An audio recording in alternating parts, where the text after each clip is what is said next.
Ya está con nosotros nuestro siguiente invitado, Adrián Ramírez López. Él es defensor de derechos humanos de la LIMED, la Liga Mexicana en Defensa de los Derechos Humanos. Y tenemos esta sección de todos los viernes, las secuelas del viejo régimen. Hoy nuestro compañero Adrián nos va a presentar la revolución de las conciencias es pacífica. Aún quedan las secuelas violentas del viejo régimen. Muy buenos días, Adrián. Buenos días, ¿qué tal Aníbal, Carlos, amigos de Contralínea? Pues hoy tenemos un tema importante en este cierre prácticamente de sexenio, este cambio de régimen y cambio de época. Así es, y justamente pues estábamos viendo en la mañana la última conferencia matutina del presidente Andrés Manuel López Obrador. Menciona ya que él pasa a retiro. El día lunes no habrá conferencia, simplemente será otro tipo de actividades. También el día de ayer pues se conmemoraron estos 10 años de la desaparición de los 43 de Ayotzinapa. ¿Qué es lo que nos puedes comentar respecto a esta revolución de las conciencias que se hizo de forma pacífica en este sexenio? Bueno, es importante que vayamos dejando precisamente la conciencia colectiva de México y el mundo que hoy el rasgo revolucionario de los procesos de los pueblos es la lucha por el pacifismo, pero no es este pacifismo como de flores, de buena ondita, de la cultura de la paz, sino es una acción militante de los pueblos que reivindican el derecho a la paz como un derecho inalienable, porque nosotros insistimos, como lo decíamos en la sesión pasada, de la semana pasada, la paz es gratis, la guerra no. La primera tesis, entonces, que hay que tomar en cuenta, que el proceso revolucionario pasa por negarse a consumir las armas, al lobby de ese complejo militar industrial que somete a todos los pueblos al consumo de armas de destrucción, que somete y asesina y aniquila a los pueblos en este tipo de enfrentamientos. El primer elemento que hay que tomar en cuenta es que tenemos que darle la espalda a ese ente sionista que desde Estados Unidos iniciara con el complejo militar industrial allá en los albores de lo que fue más bien el fin de la Segunda Guerra Mundial, cuando no había necesidad de que se presentaran las bombas nucleares de Hiroshima y Nagasaki y que fueron lanzadas porque el proyecto Manhattan ya había dado sus frutos y querían avasallar y demostrar con ese poder de destrucción quién podría tener la hegemonía militar para despojar de los recursos. El pueblo japonés fue sometido, los pueblos de Europa fueron sometidos, los pueblos de América han sido sometidos junto con los pueblos africanos ante este poder mundial que desde ese complejo militar industrial sionista, que también tiene el poder financiero, somete a nuestros pueblos. Y por eso nosotros queremos hoy hacer un hincapié importante, es que mientras la revolución de las conciencias camina buscando cambiar el modelo, la mentalidad de las conciencias en los pueblos, hay dentro de nuestro país todavía una secuela terrible que 40 años de narcoestado policíaco militar llevaron al neoliberalismo a sentar sus bases en nuestro país y tomar en consideración que no es un fenómeno endógeno, no es un fenómeno propio de México, sino es una imposición desde este lobby de las armas, desde las agencias internacionales de Estados Unidos que dosifican los conflictos y los generan y que nos han llevado a una noche oscura en el que el pueblo se está enfrentando a sí mismo con grupos de mercenarios que no vienen de otros países, con grupos paramilitares organizados y promovidos por el propio imperio que están generando una ola de destrucción, de muerte y daño al país, a pesar de que hoy el ejército mexicano ha sido llamado a no masacrar al pueblo, pero sin embargo esos sectores del pueblo se han enfrentado en el gran negocio de las armas, el tráfico de las drogas, en este necrocapitalismo que no basta solamente ejecutar, sino también incluso desaparecer, calcinar, eh, destruir, degollar con terrible saña, porque generar el fenómeno de la desaparición forzada produce un terror, una larga noche de terror que hace que los pueblos estén en constante zozobra y que veamos cómo se ha utilizado a 10 años de distancia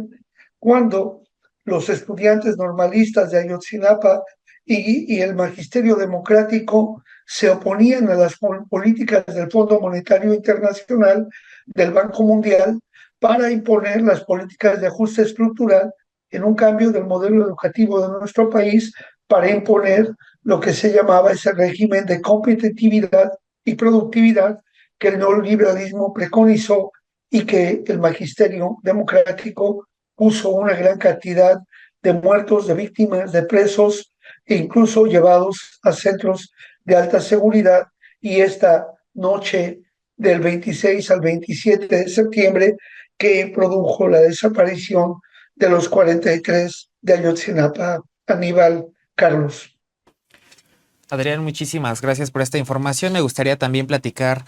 sobre esto que precisa, sobre la reivindicación del derecho a la paz. Se viene una alternancia en la vida pública de México ahora con la llegada de la primera mujer presidenta que consolida las bases del proyecto de Andrés Manuel López Obrador tras finalizar su sexenio. Y justo uno de los temas muy importantes era criticar y cuestionar la política en materia de seguridad, veniendo de un periodo lleno de una ola de violencia desatada en el periodo neoliberal, donde se firma el famoso Plan Mérida y también esta operación Rápido y Furioso. Me gustaría preguntarte también cómo ves el cambio de la política de seguridad en México ahora que se habla de la pacificación y de la revolución de las conciencias, Adrián. ¿No? Primero creo que se han dado pasos importantes, pero no han sido contundentes porque, insisto, cambiar 40 años de régimen neoliberal que impuso un narcoestado policíaco no es fácil. No es fácil entender que tres presidentes de la República, y si nos apuramos un poco más, cinco presidentes de la República promovieron este modelo neoliberal que produjo un narcoestado. Es decir, ahí está la responsabilidad de, de Salinas, de Cedillo, de Calderón, de Fox y de Peña Nieto en ese continuo de violencia que todavía no logra salir nuestro país de esa larga noche oscura. Y apenas se van sentando las bases para que México se erija como una nación soberana, libre, que puede hacer negocios con cualquier país, que puede tener relaciones diplomáticas con cualquier país del mundo, pero es un reto muy grande para intentar hoy con el gobierno de México, primero, evitar que nuestros ejércitos y nuestras policías sean entrenadas y formadas por el Comando Norte de Estados Unidos, por las escuelas militares de Estados Unidos, y que estos acuerdos de capacitación e formación no sean proporcionados ni por Estados Unidos ni tampoco por el ente sionista, porque Israel ha tenido un papel importante dentro de nuestro país y eso tiene que tratar de evitarse. Los grandes negocios de la venta de equipos de espionaje, de telecomunicaciones para la guerra, de armamento, de equipos de blindados, etcétera, ha traído grandes ganancias para ellos y grandes pérdidas para nuestro país, para el erario. Pero lo más grave es cómo se puede explicar y cómo puede responder Estados Unidos si premió, si celebró, si festejó, no solo a García Luna, sino a toda la gente que fue formada por ellos, esos comandos de élite que después se han incorporado a estos grupos de delincuencia y que nos han llevado a una situación bastante grave.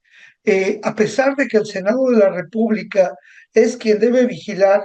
la aplicación de los acuerdos y convenios de formación en materia de cooperación militar, entrenamiento y demás, esto no se cumple adecuadamente e incluso estuvimos asistiendo como policías a observar cómo policías en diferentes estados de la República eran entrenados por grupos mercenarios que enseñaban técnicas de tortura.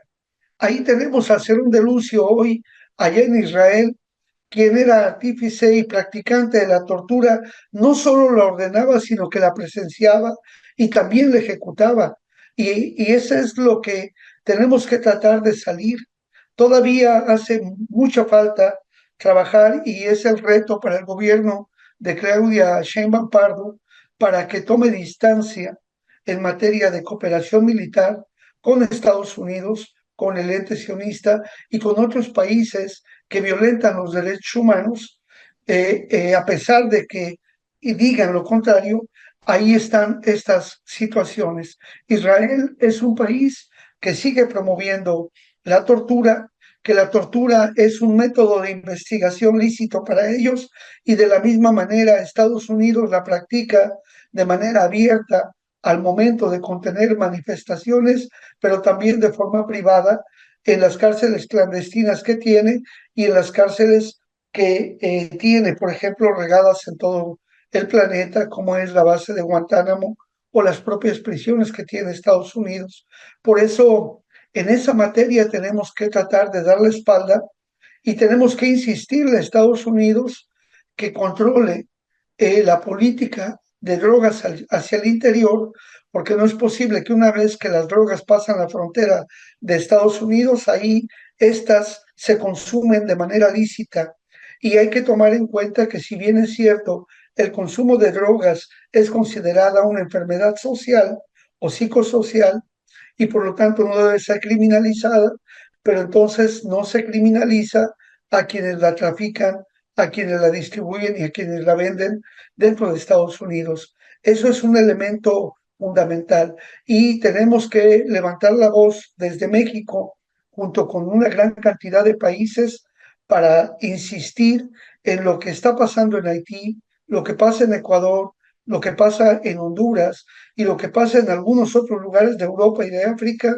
por esa llamada guerra contra las drogas, que lo que hace es un gran consumo de armas y pone una gran cantidad de muertos. Estados Unidos no pone muertos en sus guerras. Aquí incluso en nuestro país hemos visto cómo el pueblo pobre se enfrenta con el pueblo uniformado en este proceso. Y también en Estados Unidos, por ejemplo, hay un movimiento que hablan de que la vida de los policías también cuenta, es decir, para evitar que se enfrenten, para evitar que los maten, pero acá tenemos también que luchar porque realmente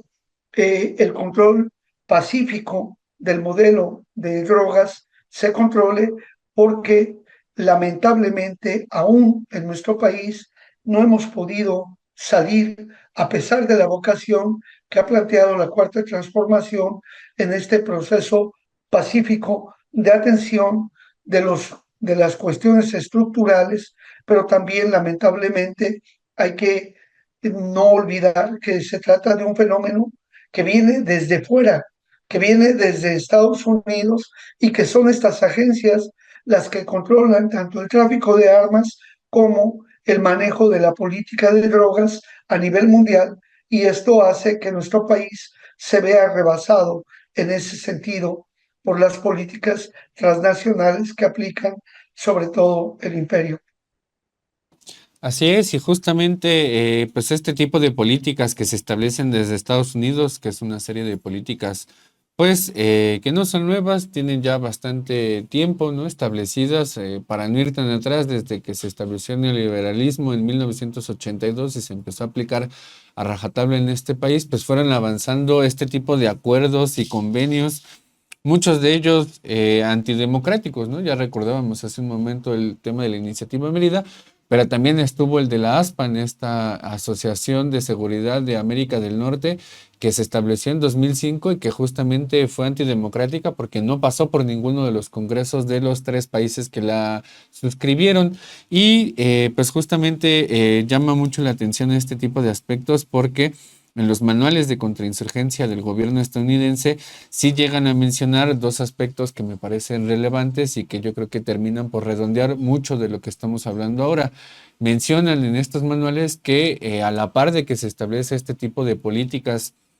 de ajuste estructural, ¿no? Esto que hemos visto desde el neoliberalismo con la cuestión de ir en contra de la clase trabajadora, de la reducción de los salarios, ¿no? De hacer modificaciones a la Constitución mexicana para privatizar a diestra y siniestra, no solamente el territorio mismo, como fue la modificación en el artículo 27, sino también las empresas paraestatales e irlas relegando irlas desestructurando o chatarrizando, como fue en el caso de Pemex y de CFE. Y a la par de esta política, pues también viene toda otra serie de políticas que tienen que ver con la asistencia de Estados Unidos en términos de mejorar el panorama de inversiones, mejorar o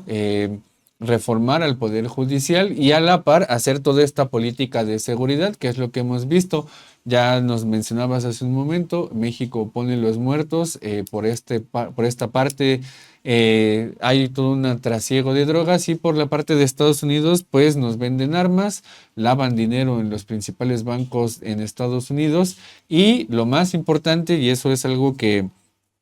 a lo que quería llegar y a preguntar y a sobre todo ahondar mucho más, pues esta política justamente nos lleva a la reducción de derechos no solamente políticos, sino también derechos económicos, porque se nota cómo la construcción de este sistema neoliberal pues justamente fue tendiente a vulnerar mucho más los derechos de la clase trabajadora, a ampliar las ganancias también de las empresas privadas y nos relegaron, ¿no? O sea,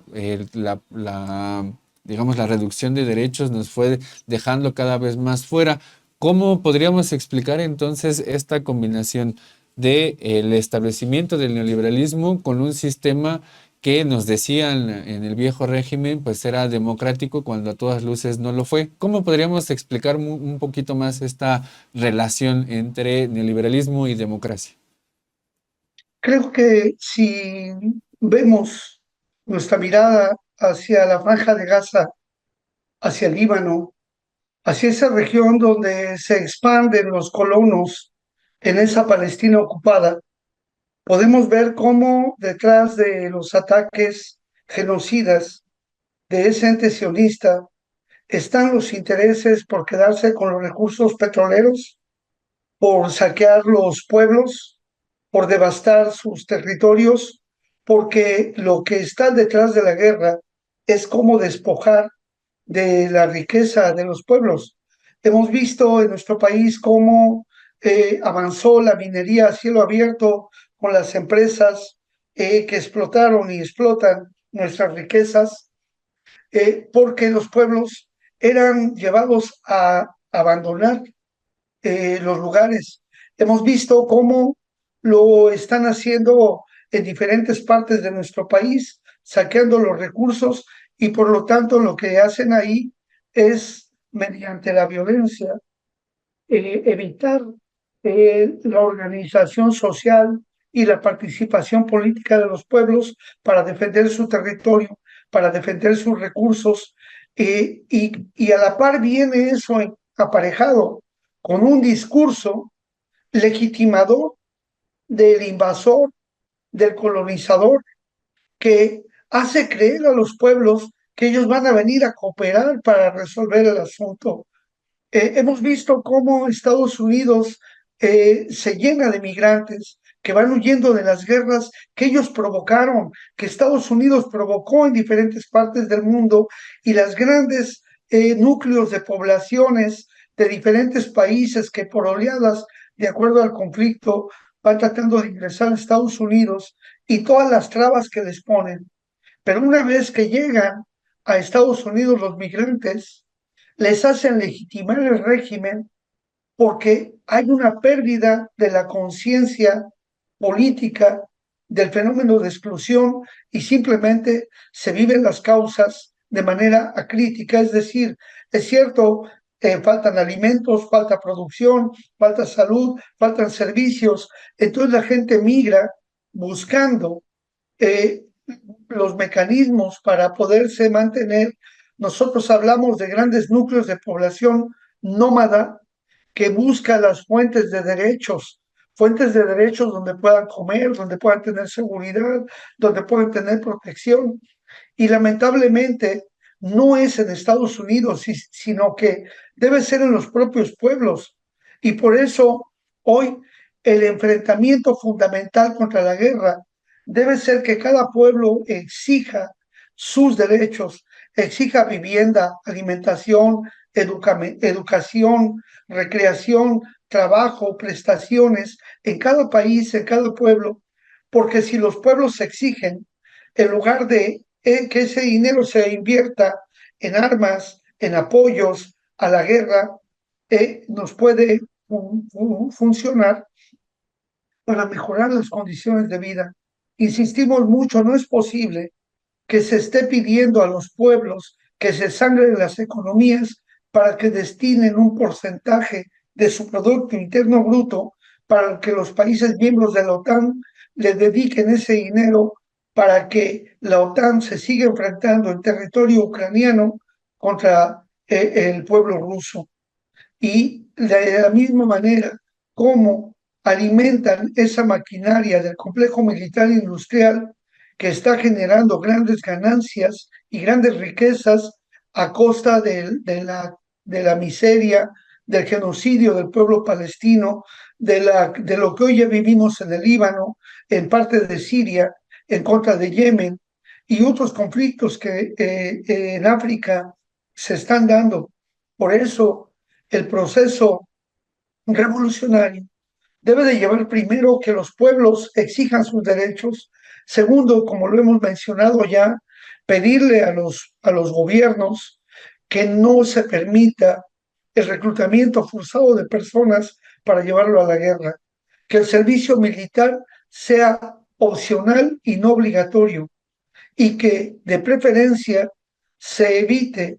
la capacidad de fuego de los pueblos que son llevados a tener que consumir tecnología militar sobre la amenaza de un conflicto armado de orden devastador como el que se nos viene imponiendo ya a nivel de todos estos preparativos que se están dando allá para tratar de escalar aún más el conflicto en Ucrania, escalar aún más el conflicto del ente sionista contra los pueblos de la región allá en Palestina y otros lugares del Medio Oriente. Es una situación bastante grave y el llamado que hacemos al nuevo gobierno que dentro de unos días estará iniciando es para que todo aquello que tocó García Luna, todo aquello que tocó el narcoestado policíaco militar se revierta y se ponga en orden. Es decir, hay miles de personas que están en prisión que fueron acusadas bajo este modelo, este esquema que produce grandes negocios. Es decir, tenemos que encaminarnos a que se vayan cerrando las prisiones, a que cada vez haya menos prisiones y que la mayoría de los presos se dedique a reparar los daños y se evite la situación que estamos viviendo, porque los únicos beneficiarios del negocio de las prisiones son la corrupción del Poder Judicial y quienes están alimentando la industria penitenciaria en términos de consumo, de seguridad, equipos y este modelo privado que se había estado dando. También quisiera terminar, Aníbal y Carlos, mencionando que el día 24 de septiembre cumplió ya 23 años Antonio Barragán Carrasco, este compañero de la organización campesina de la Sierra del Sur, víctima de tortura. Está muy bien documentado su caso. El presidente de la República solicitó su libertad. Sin embargo, como esto ocurre por parte del del poder Judicial del Estado de Morelos, y hemos visto la situación que se ha vivido con el Poder Judicial, a nivel nacional y de los estados, no se ha logrado la libertad para Antonio, pero con él son miles de personas que tienen ya más de 20 años presas injustamente, víctimas de tortura, y para ellas nos seguimos pronunciando por ese grito de libertad. Ya pasó nuestro grito de dolores allá en Hidalgo, esa arenga de Libertador Hidalgo, y que pedimos que el gobierno entrante atienda de manera importante esta situación de tantas personas injustamente presas y se ponga en libertad. Saludamos mucho el gran esfuerzo que a lo largo de estos años ha hecho Contralínea y haber dado seguimiento constante al devenir de este gobierno de Andrés Manuel López Obrador, que hoy está culminando y que de manera crítica ha estado señalando aquello que hay que modificar, pero también reconociendo y no haciéndose parte de lo que es este grupo de la oligarquía mexicana que desde los medios se utiliza para golpear a los procesos democráticos de nuestro país y del mundo. Pues muchas gracias, Aníbal. Muchas gracias, Carlos. Un saludo para todos los compañeros allá en los controles y para toda la teleaudiencia de Contralínea. Adrián, pues muchísimas gracias por este análisis y sobre todo estas reflexiones que nos has dado desde el contexto geopolítico y sobre todo también del escenario y la visión que se prevé para los próximos días ahora con la llegada de la doctora Claudia Sheinbaum como presidenta constitucional de México. Adrián, te mando un saludo y muchísimas gracias. Un fuerte abrazo para ustedes y feliz fin de semana.